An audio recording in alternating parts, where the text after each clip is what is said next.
Thank you, Robin. So, as Robin mentioned, my name is Ian Kettle, and I was the lead exterior designer on the Volvo XC40. Now, Robin mentioned that we looked at modern product design when doing the creative phase of this car. For me, modern product design was best exemplified by a number of science fiction movies I was watching during the sketching phase of this car. And in these science fiction movies, there's a lot of really beautiful kind of modern robotic design. And that led me down to a theme for this car when describing it. When describing it, I'd often call it a tough little robot. Now, what do I mean by this? Well, I'm just going to talk you through some of the design elements on here that relate to that. Starting at the front of the vehicle, when you look at the car from front view, you can see our Volvo grille shape supported by the Thor's hammer. However, when you move around to the side, you see that what we did was we took that grille shape and we inverted it and changed the ending of the Thor's hammer, speaking to that idea Robin mentioned of this car being a little cousin rather than a little brother to our XC90 and XC60 cars. Supporting that, you can see there's a very strong brake in the hood, giving the car this very nose-down, kind of tough attitude. Moving around to the side of the car, what I wanted to do with this car was to be able to sketch it with just one line, so it had a very clear graphic and spoke a very modern language.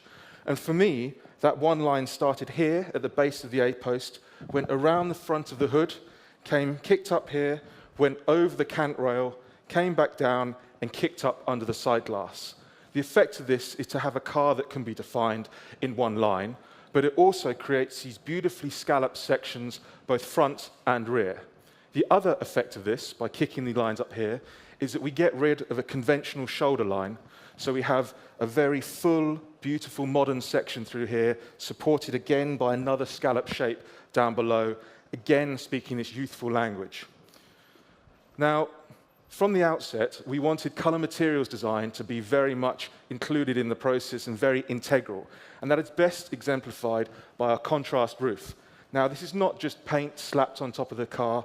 If you look at this area closely, you can see everything is resolved, every line interacts, every line ends correctly, much like the modern product design and robotic design that I was using as inspiration.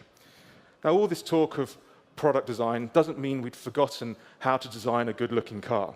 Now, this car is wider at the rear than it is at the front, so it has a fantastic stance and sits so well for a car in this segment, with this beautiful section running down here.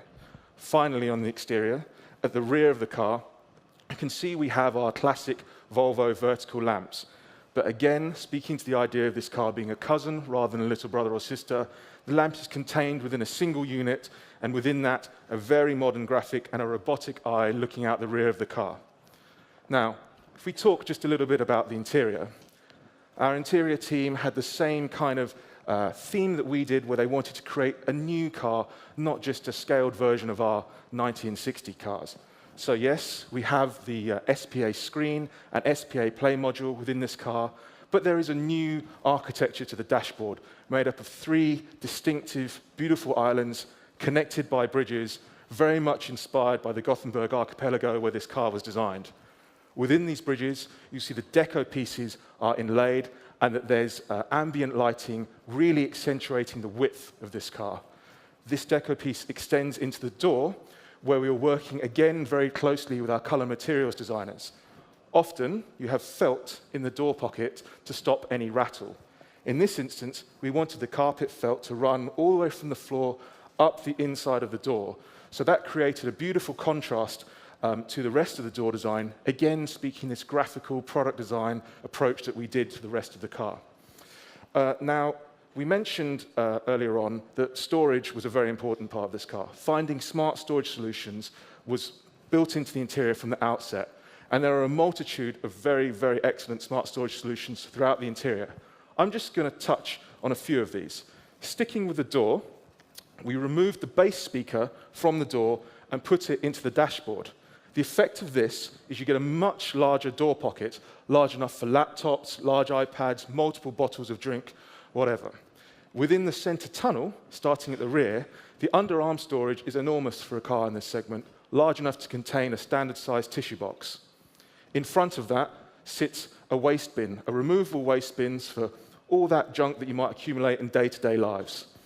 At the front of the tunnel, there is a dedicated storage space for your smartphone, under which there is wireless charging, so you can put your phone there, no cables charging. Now, all of these smart storage solutions, along with the other ones you'll find in the car, speak very much to our Scandinavian design heritage of creating beautiful yet functional objects. Now, it's not just me who's very proud about this car. All of Volvo Cars is very proud about this car. And before I can ask you to come forward, I'd just like to mention there's 3 more cars outside to take a look around in, along with many of my colleagues who'll be very happy to show you around.